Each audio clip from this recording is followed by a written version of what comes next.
Hello cupcakes and welcome back to my channel. Today we are going to be getting into part 2 of my camp life series, particularly what it's like to be a woman in camp. If you're new here, my name is Kevin. I'm a certified diesel mechanic, a Red Seal millwright, as well as a certified maintenance planner and scheduler for reliability. My channel is pretty much to talk about my personal experiences as a woman in trades, the different industries that I've been in, kind of an overview of what I've done as a millwright over the last decade. If you're a returning cupcake, you know what's going to come next. Again, if you're new here, this is full disclosure. I swear like a trucker. So I have the boy's name, the boy's job, and I also have a foul mouth. And we are just going to delve right into today's topic. So, being a woman in camp. I am going to preface this by saying it is a tough lifestyle despite your gender. You're always missing things because you're away. You don't get to choose your schedule for the most part. So inevitably you're gonna miss birthdays. If you have kids, you're gonna miss, first words sometimes, or your kid crawling for the first time. I mean, even if you don't have kids, if you have a puppy, you're gonna miss your puppy, you're gonna miss your kittens. Actually, one of the jobs that I was on, my first job away, I had this cat, Cookie. I loved Cookie. And he actually passed away while I was on the job, like at work. And I spent the entire day just bawling my eyes out in the sea can and like going through pictures of him and just basically being sad. So unfortunately, even those shitty parts of life you can't always avoid. So it's difficult regardless of gender, regardless of where you are. It's tough. It is tough being a FIFO worker. We all sell our soul for the betterment of our own situations so our families can get ahead, whatevs. We're in it to win it. It's usually not a long-term game. So this is all from a female's perspective, obviously, because I have a vagina. I'm not the penile persuasion here. As you can well imagine, you're just instantly judged. So if you're in camp, if you're living in camp, you know the moment you step off that bus and you walk up to the desk to get your room key, you're getting sized up. So sometimes it's going to be kind of like predatory. Sometimes it's just genuine curiosity.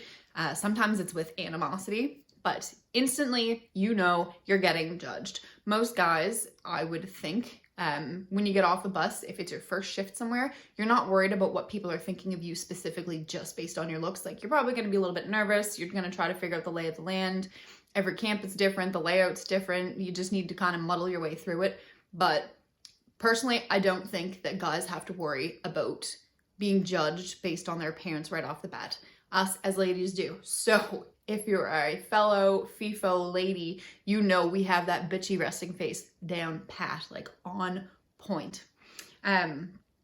So yeah, appearance is always the forefront of your mind. That is number one. You cannot escape that fact. Does not matter what you're there to do, what you look like, you're getting sized up from anybody and everybody. It's just, it kind of comes with the territory. I personally don't wear makeup at work. The main reason for that actually is because way back in my very first millwrighting gig, I used to use Clinique's like beautiful tubing mascara. I love the look of mascara on anybody. My last video, I was only wearing mascara, but mascara is enough for me to just feel good. Today we went full face because I had a rough day yesterday, and today I just want to feel nice. But there was a day on the job where I probably wasn't wearing the proper PPE, and I got a piece of metal in my eye, so I had to go flush it out with my mascara on, okay? And so, ladies, I won't get too close for this. Yeah, no, I think we're still good. You're not like staring at my nostrils. Ladies, if you remember like the Blink mascara and like the OG tubing mascara, it was supposed to be super easy and gentle to remove. Can you imagine being in a world full of men, like you're surrounded by men, you're just trying to wear your mascara so you feel good about yourself. You got to go to the eye wash station, flush that bad boy out, hoping to get this little piece of metal out of your eye because you're a fucking idiot and didn't wear your PPE. It comes off like little spider legs. So the same thing that allures you to the mascara in the first place was the detriment of my relationship with makeup at work. So it was only one eye. I had one eye that was naked little lashes. And this is before the days where I used Latisse to grow nice long lashes. One eye of naked lashes and little spider legs just coming down my face. So I was was so embarrassed. I think I ended up going and taking the mascara off the other eye, and then I just felt vulnerable and naked. Like, makeup was my armor. From that day forward, I just stopped bothering because Lord knows what's gonna come up. But kind of tying that in, number one reason why I don't even go to camps wearing makeup, like my fly-in days, my fly-out days, I don't put on makeup because I have made it pretty much my gospel to blend in as much as humanly possible. I don't like to stand out. I don't want any extra attention. And whether you want it or not, you are going to get attention because you're a girl in a very, very male-saturated area. So I personally, this is probably where my like lack of fucks to give for my appearance 99% of the time comes into play. Like, I just brush my hair up into a bun. I don't care. I don't care what I look like. Honestly, the more ratty I look, the better, because in my personal experience, that means less people are going to be creeps. So appearance is always the first thing as a woman that you have to worry about, whether it's on the job site or camps. Camps in particular though, because you get so much unwanted attention because everybody's living there. This is one thing that kind of bothered me from the very beginning. You grow a thick skin to it and you learn to ignore it, but for some reason, there are always guys in your camp that assume you are there for the sole purpose of finding a mate. So they get hella aggressive and hella creepy. Humans have natural instincts. They are just natural instincts encoded in our DNA so that we can continue to thrive and survive as a species. One of those is like the awareness of a predator. You know, deer have a sense. They know when a bear is coming for them. People usually know when there's a predator coming. You get that like gut feeling.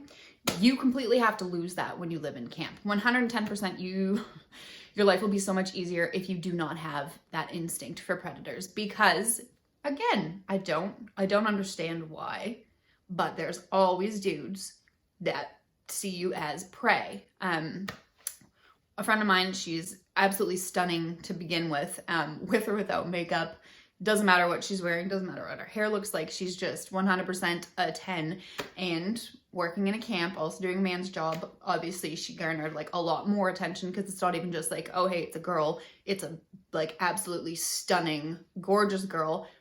If you're watching this, you will know as soon as I'm talking about you. Because, so when she gets to camp initially, there's this one motherfucker. Just creepy. He didn't seem like he was creepy until she was like new to camp and everybody's like, oh, it's the new girl. Like, look at that. She's extra hot, whatevs.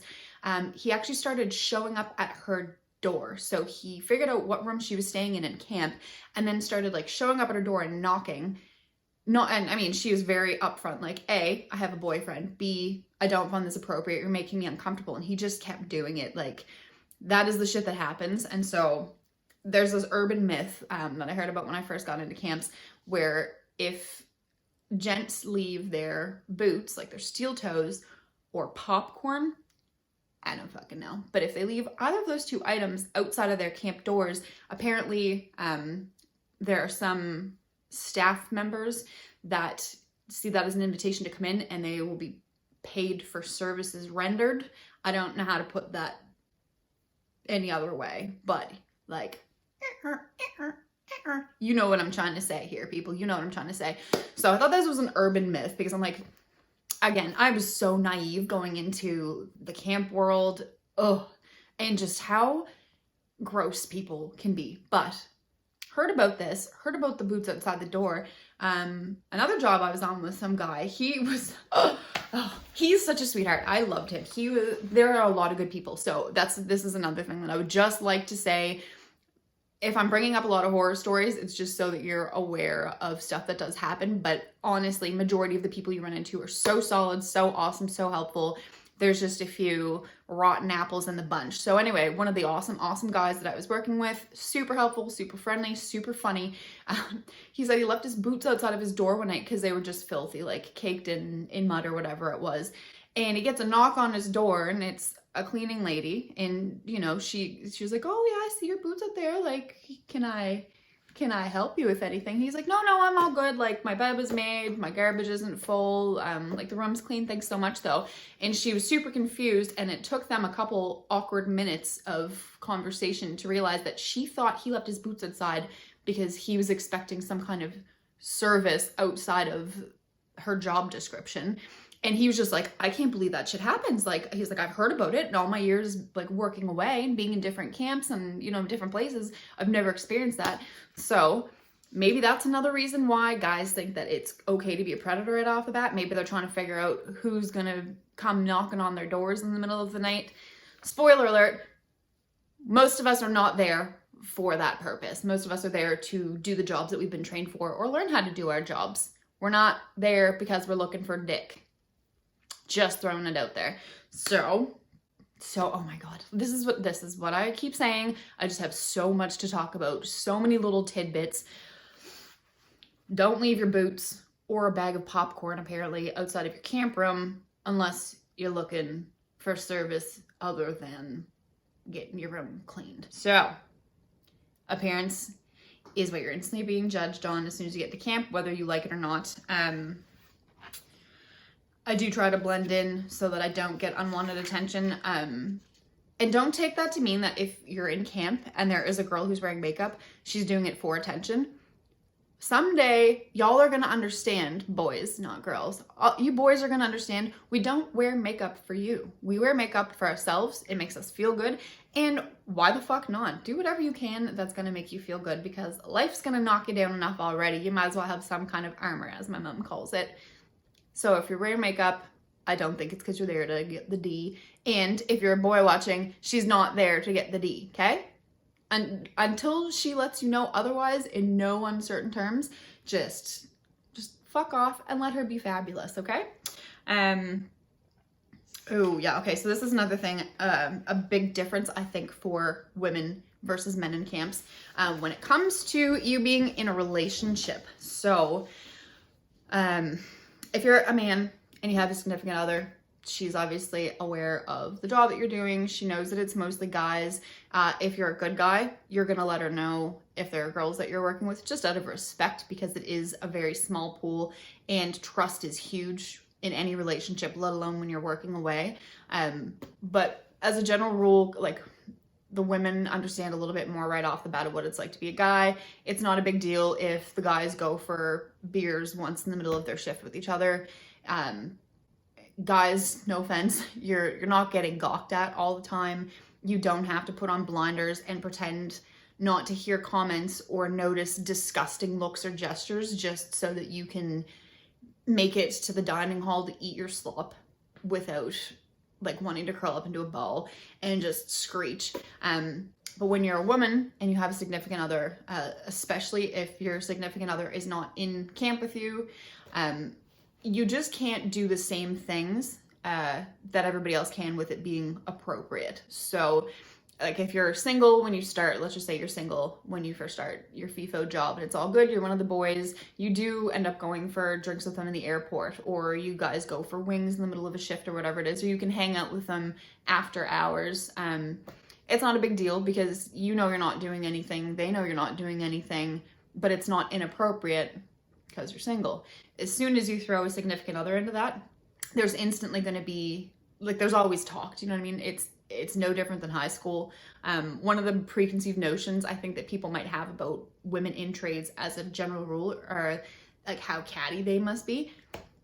My friends, some of the coolest, most down-to-earth people I've met are women in trades, and I can tell you every single job, the most catty and obnoxious are the men. Men are so much worse than women. Like, it's coming in a video in the future, but women are not catty as a general rule. We're all pretty cool, but that doesn't mean that when you have a significant other, you can continue to just be cool, right? Like you can't hang out with the guys the way that you could before, because people are gonna automatically get high school and be like, oh, I heard that you're fucking so-and-so, or you guys have to be together, or I saw them sitting together at dinner, so obviously there's a little P in the G. Like it gets really out of hand. And again, that's another thing that you just learn to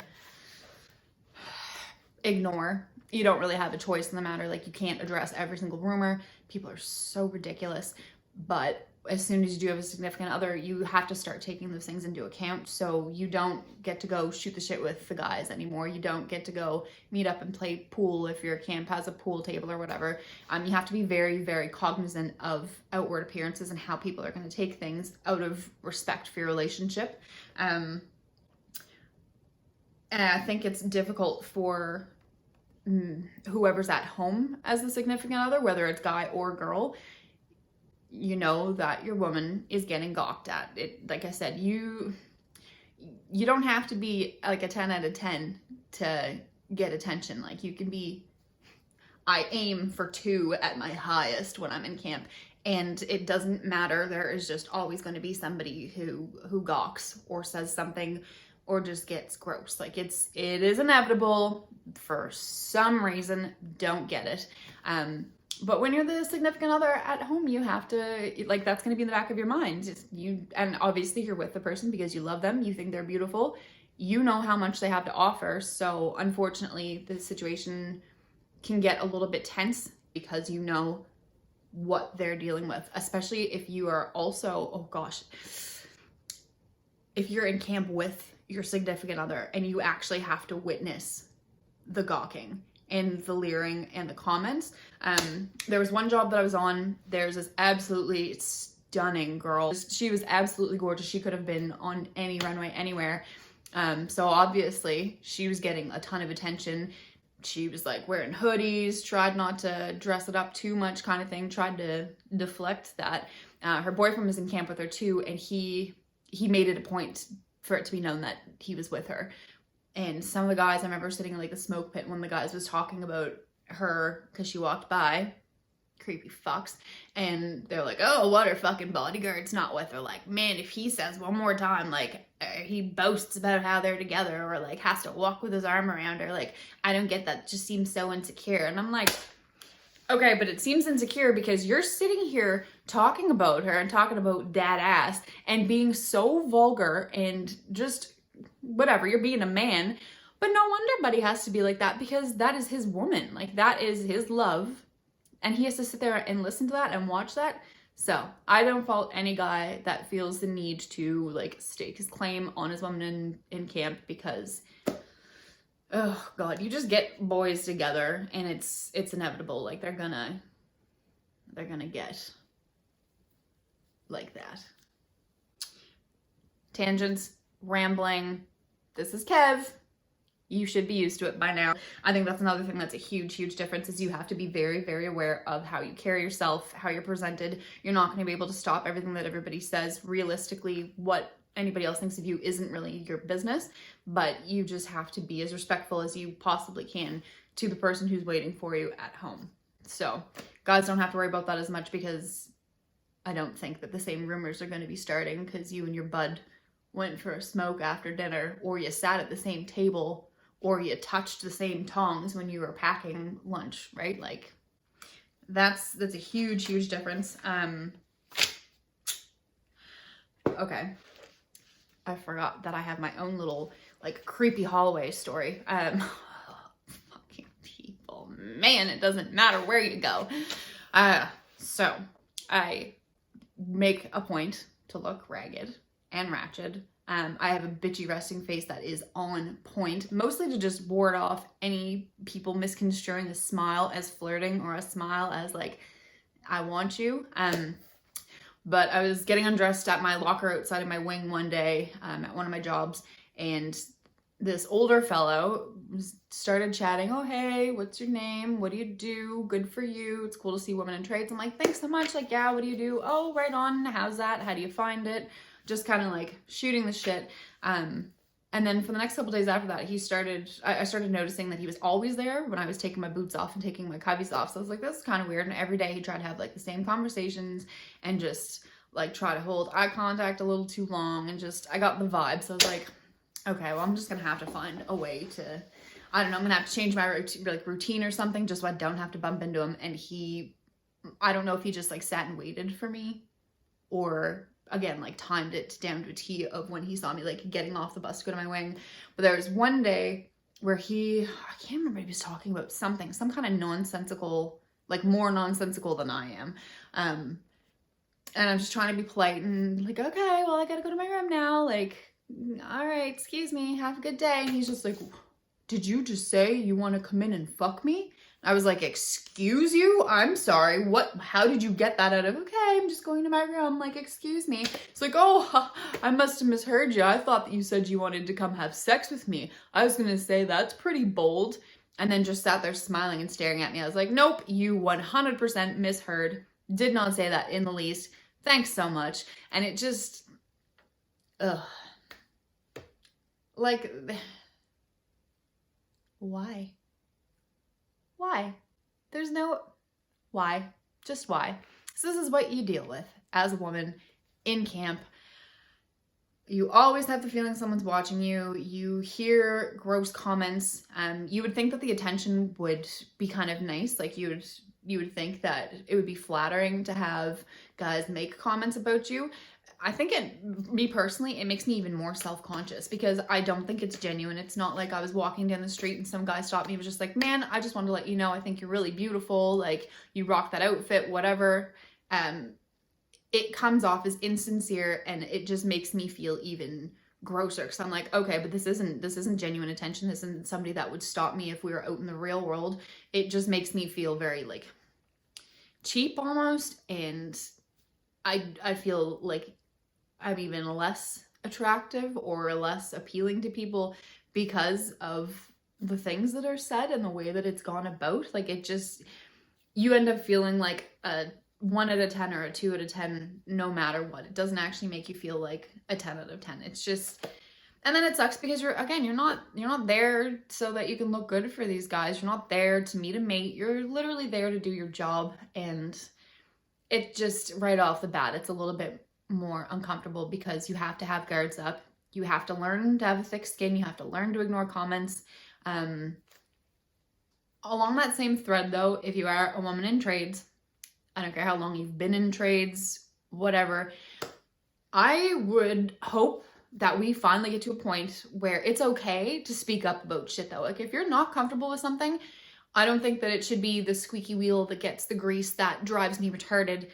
I would hope that everybody would be respectful enough at this point that if you are uncomfortable, say something. Like, you shouldn't have to put up with it. I'm used to vulgarity. I'm a vulgar person already, so I feel like don't ditch it if you can't take it kind of thing. Like, I just have a thick skin. I'm used to it. I'm as okay with it as you can get. But if you're not, like, you don't have to pretend to be.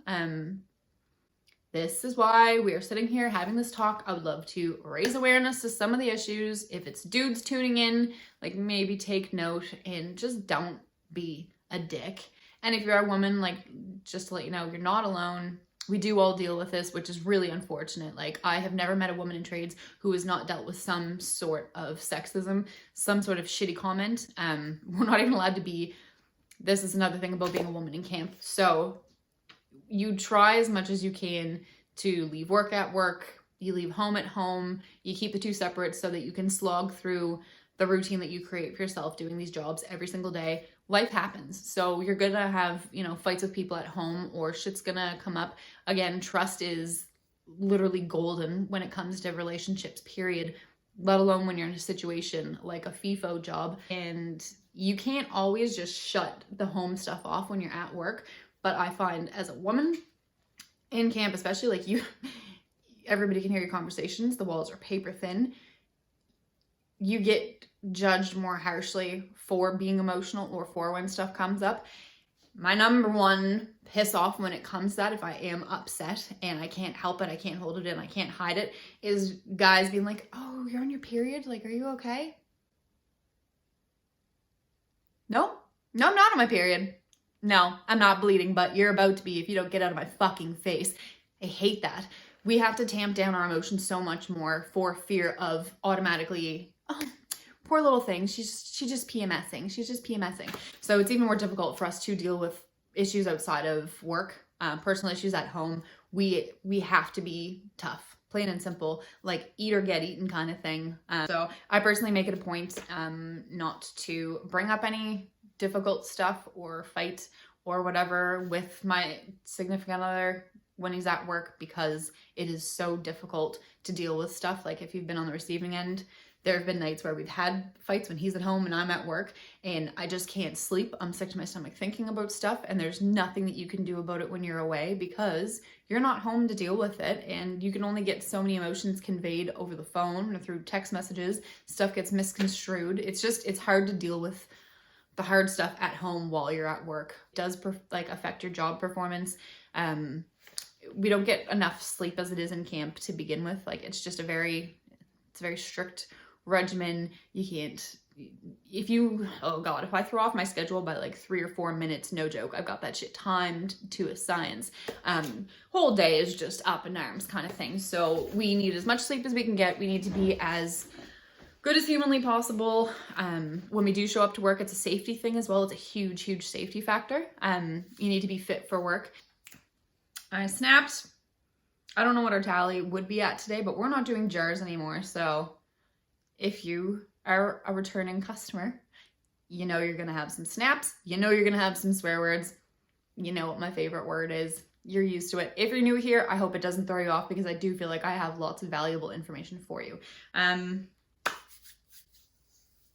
Yep. Yeah, just be cognizant. You have to be cognizant of your appearance all the time. You have to be cognizant of the way you speak all the time.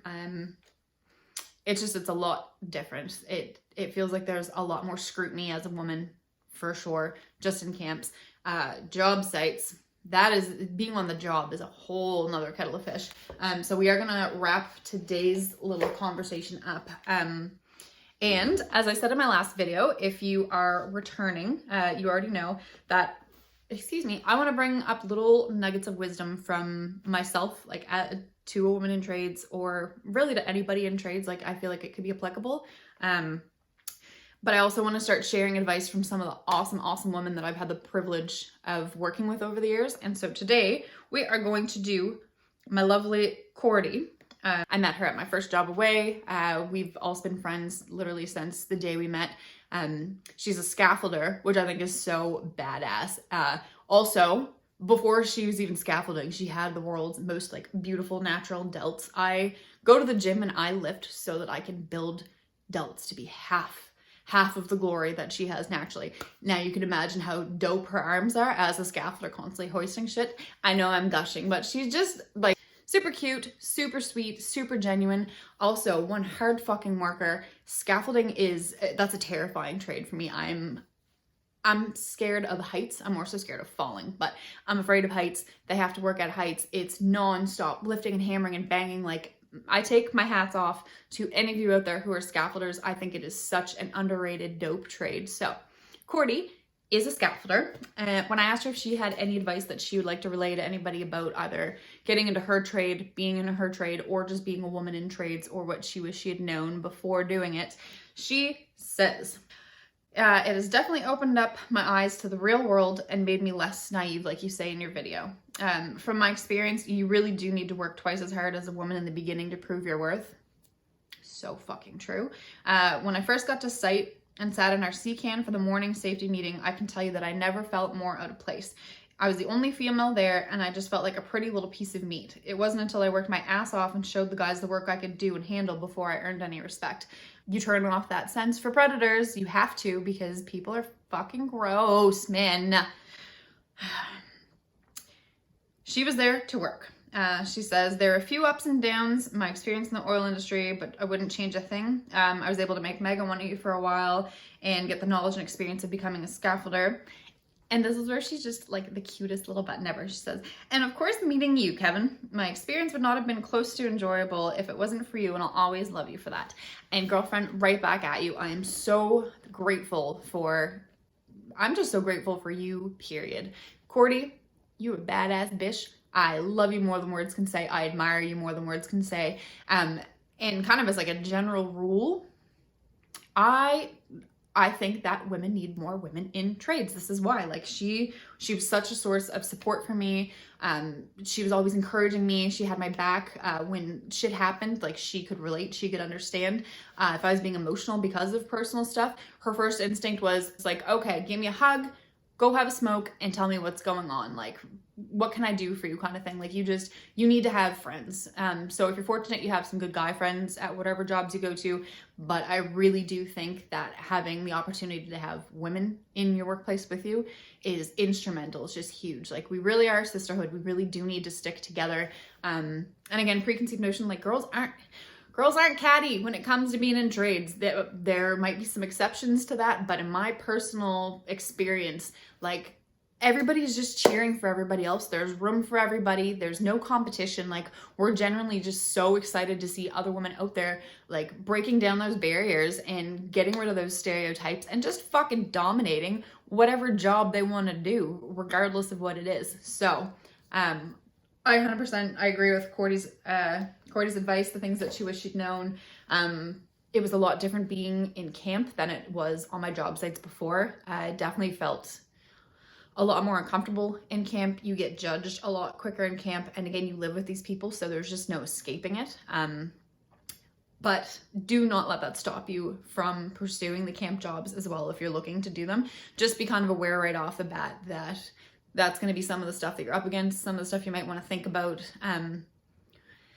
Ladies, don't let anything stop you from following your dreams. Where there's a will, there's a way. I am going to do some videos on, like, the good side of everything, because I do feel like a lot of what I have been saying up till now is, like, the ugly, the bad and the ugly. There's so much good that comes with it, but I seem to have a lot more stories and lessons learned from the ugly stuff. Such is life. We are going to wrap that up for today. Thank you so much for sitting through this. I appreciate literally every single one of you that has taken any time to watch any of my content. It's really, really encouraging when I do get feedback. So for everybody who's reached out, super, super appreciated. Speaking of feedback, comment down below anything that you have in regards to this video, my other videos, anything you would like me to explain more, anything that you would like to hear me talk about specifically. Also, if you're a woman in trades, please comment down below. I would love to know who you are, where you're from, what you do, get this little conversation going, get our community up and running.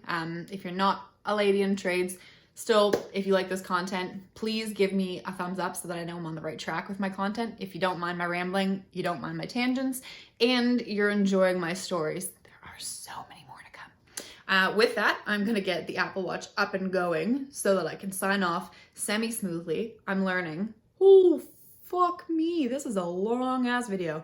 Thank you so much for your time. I hope to see you next Tuesday. And don't forget to be a cupcake in a world full of muffins.